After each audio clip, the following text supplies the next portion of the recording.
वंदे देवोमापतिसुरगुरो वंदे जगत्कारणं वंदे पर्णगभूषणं मृगधरं वंदे पोषुनापतिः वंदे सूर्यशशाङ्कवह्निनयनं वंदे मुकुन्दप्रियं वंदे भक्तजनश्रयञ्जवरदं वंदे शिवशंकरं कैलासाधिपति शिवशंकरंकर पादपद्मरे प्रणति कोटि कोटि प्रणाम कोटि कोटि प्रणाम कोटि कोटि प्रणाम। आज हूँ वृद्धाश्रम भूमि पूजन सप्तम दिवस। सप्तम दिवस उपलक्षे यही यात्रा स्थल अनेक लोकंकर जनसमागम होइछि। बहु संख्यार लोक मैंने आसी योगेश्वर द्वारिकाधिपति भगवान श्रीकृष्ण को दर्शन करुछंती एवं भगवानंकर अपार करुणा लाभ करिवारे सक्षम होछंती। कथारे अछि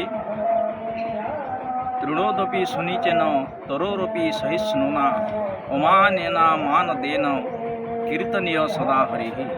भगवानंकर नाम सदा सर्वदा आमे जदि तुंडरे उच्चारण करिबा, भगवान को स्मरण करिबा, भगवानंकर नाम संकीर्तन करिबा, ताहेले निश्चित भाव रे भगवानंकर आशीर्वाद लाभ करिबा।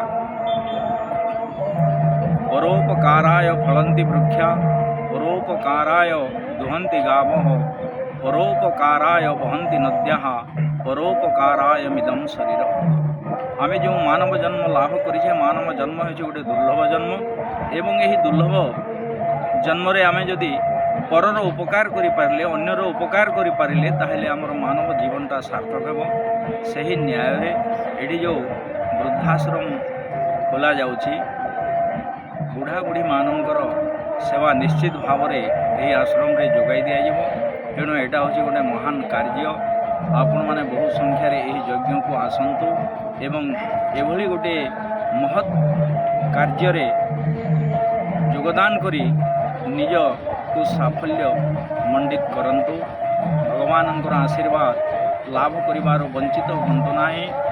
आज यज्ञस्थल रे अनेक जनसमागम, सेपटे मीना बजार रे मध्य जनसमागम, कलाकुंज रे विभिन्न प्रकार पौराणिक दृश्य गुड़िक प्रदर्शित होइछि। सही पौराणिक दृश्य देखिबार आपण माने वंचित हंतु नाही। कलाकुंज को मध्य बहु संख्यार भक्तवृंद जानतु एवं पौराणिक दृश्य गुड़िक देखंतु। कलाकुंज वर्तमान विरल। जेतेबेले आमे माने छोट छोट थिलु सेही समय रे जेकोसी जानी यात्रा, मकर यात्रा हैला, बेलखंडीर शिवरात्रि हैला, जेकोसी यात्रा रे कलाकुंज प्रदर्शित होउतला, किंतु वर्तमान आ देखा जाउ नाही। सौभाग्यर कथा जे ए जो 56 प्रहरी नाम यज्ञ चली, यही यज्ञ रे गोटे कलाकुंजर व्यवस्था करा जाइछि। जो भाई माने ए कलाकुंज तैयारी करिसंती सेमानंकु अशेष अशेष धन्यवाद। एक मास पूर्व बहुत परिश्रम करी कलाकुंज तैयारी करिसंती।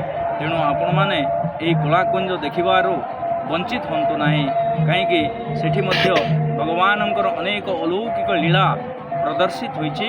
आपण माने बहु संख्यारे जानतु एवं कलाकुंज देखंतु।